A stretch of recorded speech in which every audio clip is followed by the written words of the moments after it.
की श्री नरेंद्र मोदी जी, श्री नरेंद्र मोदी जी, श्री नरेंद्र मोदी जी। मैं भारतवर्षर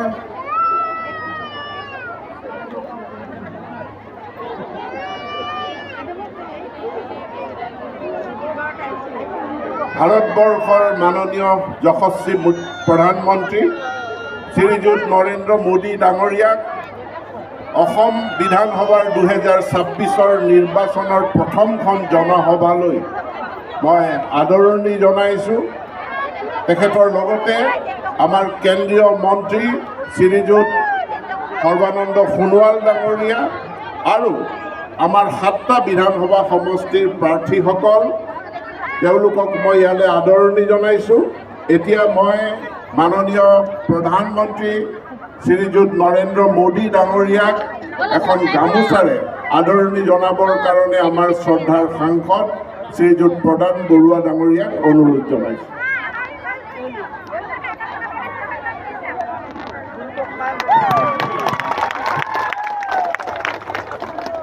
আমাৰ 7জন বিধায়ক প্ৰাৰ্থীৰ হৈ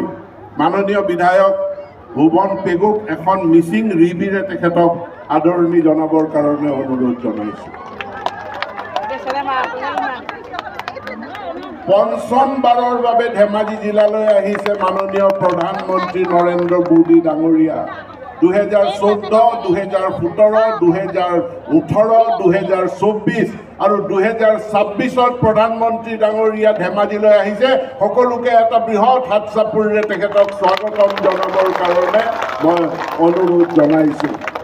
তেখেতে আমাক বগীবিল দলং দিলে, বহিৰ্বিশ্বৰ লগত সংযোগ স্থাপন কৰাৰ কাৰণে তেখেতে আমাক গোগামুখত ইণ্ডিয়ান এগ্ৰিকালচাৰ ৰিচাৰ্চ ইউনিভাৰ্চিটি দিলে, তাৰ কাৰণে তেখেতক ধন্যবাদ জনাইছোঁ। আৰু আজিৰ এই সভাত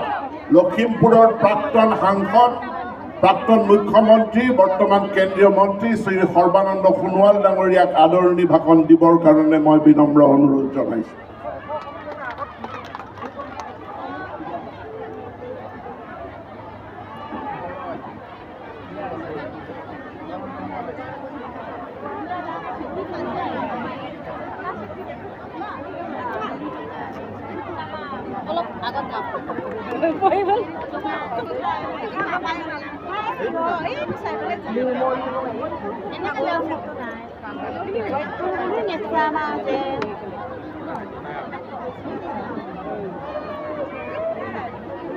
भारत माता की, भारत माता की, भारत माता की जय। आय অসম, জয় আই অসম, জয় আই অসম। From শ্ৰদ্ধা ৰাইজ, আজি এই পবিত্ৰ স্থানত ধেমাজি, লখিমপুৰ আৰু মাজুলী জিলাৰ ৰাইজ সমবেত হৈছে। ভাৰতবৰ্ষৰ মাননীয় সকলোৰে প্ৰিয়, পৃথিৱীৰ সৰ্বাধিককৈ লোকপ্ৰিয় প্ৰধানমন্ত্ৰী নৰেন্দ্ৰ মোদী ডাঙৰীয়াক আন্তৰিকতাৰে স্বাগতম জনাবলৈ, গতিকে পৰম শ্ৰদ্ধা ৰাইজ সকলোৱে নৰেন্দ্ৰ মোদী ডাঙৰীয়াক শ্ৰদ্ধাৰে আপোনালোকে স্বাগতম জনাওক আৰু মোৰ সৈতে কওক, নৰেন্দ্ৰ মোদী জিন্দাবাদ, নৰেন্দ্ৰ মোদী জিন্দাবাদ,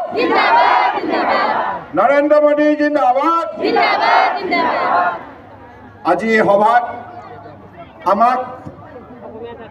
বিশেষভাৱে আন্তৰিকতাৰে আশীৰ্বাদ দিবলৈ মাননীয় প্ৰধানমন্ত্ৰী নৰেন্দ্ৰ মোদী ডাঙৰীয়া উপস্থিত হৈছে। মই তেখেতক স্বাগতম জনাইছোঁ অসমৰ জনগণৰ হৈ।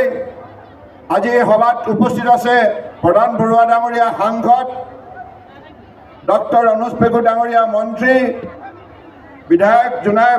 ভুৱন পেগু ডাঙৰীয়া, বিধায়ক নৱকুমাৰ দলে ডাঙৰীয়া, আগন্তুক চিচি বৰগাঁও প্ৰাৰ্থী জীৱন গগৈ ডাঙৰীয়া, মাজুলীৰ প্ৰাৰ্থী ভুৱন গাম ডাঙৰীয়া, লখিমপুৰৰ বিধায়ক তথা এবাৰ প্ৰাৰ্থী বিজেপিৰ মানৱ ডেকা ডাঙৰীয়া, বিজেপিৰ জিলা সভাপতি শ্যামল শৰ্মা ডাঙৰীয়া, এজিপি নৱবৈশ্যাৰ প্ৰাৰ্থী বসন্ত দাস ডাঙৰীয়া, মাজুলী জিলাৰ সভাপতি বিজেপিৰ দীপক গোস্বামী ডাঙৰীয়া, এজিপি ধেমাজি জিলাৰ সভাপতি লক্ষীধৰ হেনখোৱা ডাঙৰীয়া, বিজেপি ধেমাজিৰ সভাপতি শ্ৰীমতী ৰূপা কামান ডাঙৰীয়ানী, ধেমাজি জিলা পৰিষদৰ অধ্যক্ষ ভুৱন চুতীয়া ডাঙৰীয়াৰ লগতে আজি সভাত উপস্থিত থকা পৰম শ্ৰদ্ধা ৰাইজ আৰু সাংবাদিক বন্ধুসকল,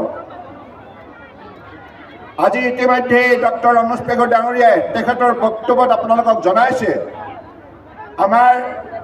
পৰম শ্ৰদ্ধাৰ প্ৰধানমন্ত্ৰী ডাঙৰীয়া পঞ্চমবাৰৰ বাবে এই ধেমাজি জিলালৈ আহিছে। পঞ্চমবাৰৰ বাবে আৰু এই গোগামুখত তৃতীয়বাৰৰ বাবে পদাৰ্পণ কৰিছে আৰু তেখেতে প্ৰতিটো পদাৰ্পণতে অসমৰ ৰাইজক বিশেষভাৱে আন্তৰিকতাৰে বিভিন্ন আঁচনিৰ যোগেদি তেখেতে সহযোগিতা কৰি আহিছে। গতিকে আমি সকলোৱে আনন্দিত, কাৰণ পূৰ্বৰ তেখেতৰ ভ্ৰমণৰ কথা মনত আছে। এই গোগামুখলৈ আহি আমাক ইণ্ডিয়ান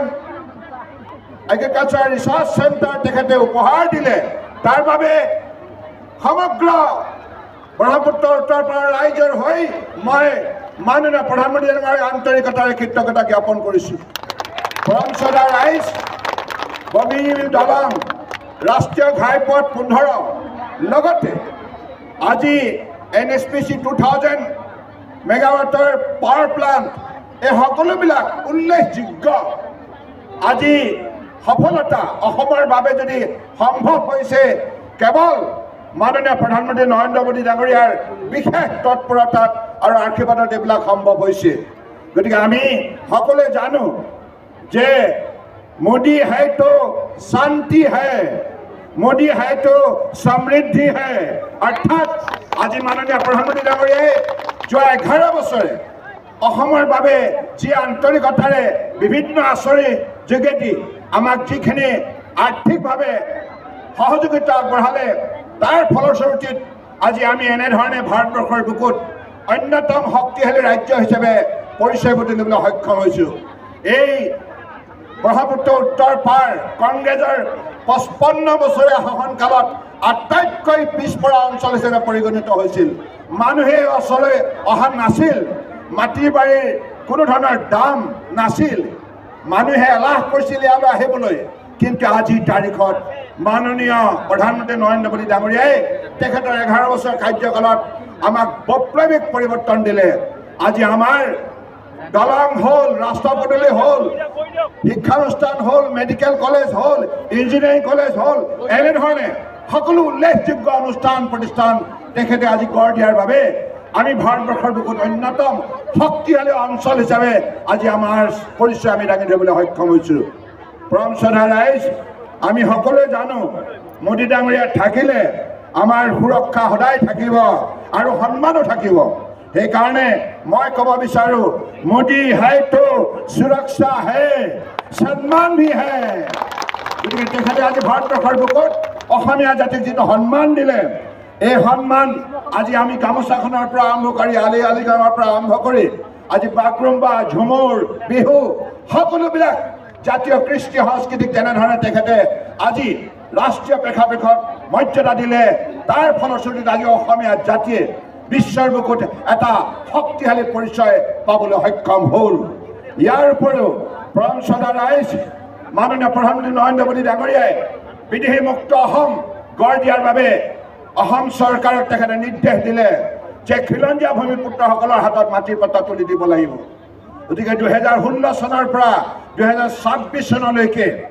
এই 10 বছৰৰ ভিতৰত প্ৰথমটো কাৰ্যকাল আপোনালোকে মোক পৰিচালনা কৰিবলৈ সুযোগ দিছিল, আৰু দ্বিতীয়টো কাৰ্যকাল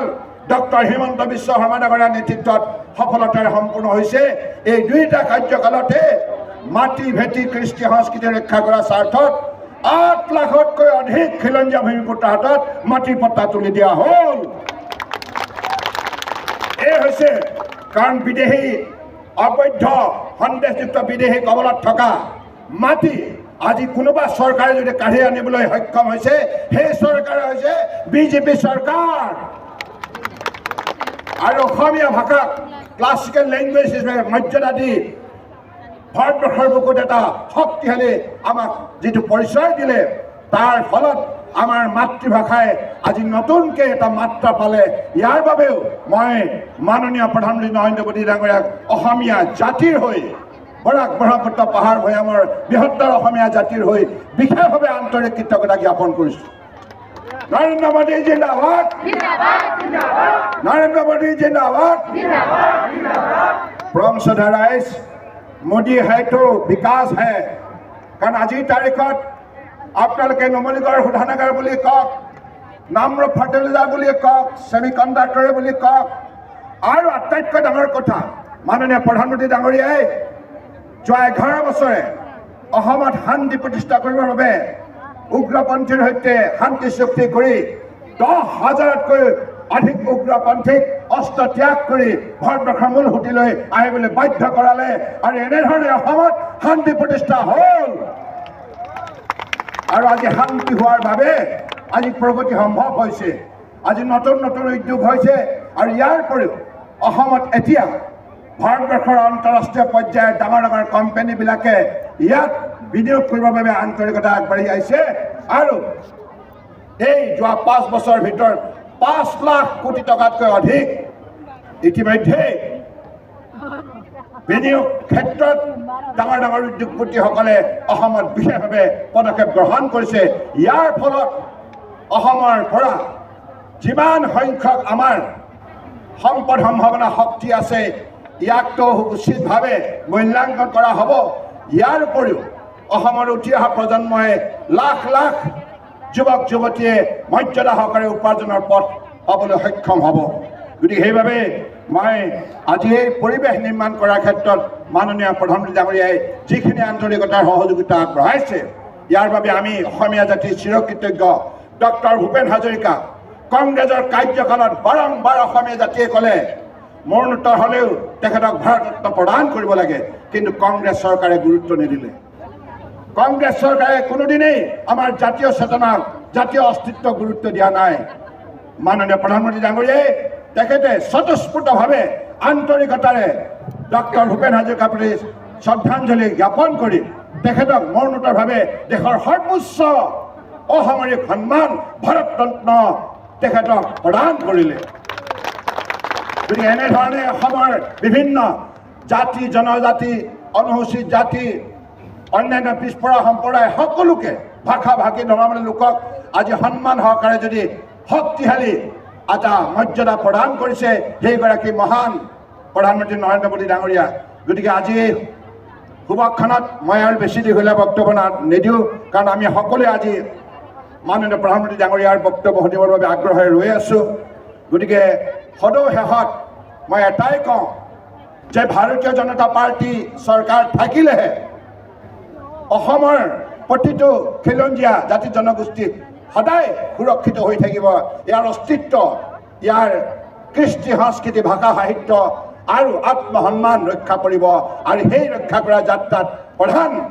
সেনাপতি হিচাপে নেতৃত্ব প্ৰদান কৰিছে মাননীয় প্ৰধানমন্ত্ৰী নৰেন্দ্ৰ মোদী ডাঙৰীয়াই গতিকে আজি এই শুভক্ষণত আপোনালোক সকলোৱে আহি এই সভা সফল কৰাৰ বাবে মই আন্তৰিক কৃতজ্ঞতা জনাই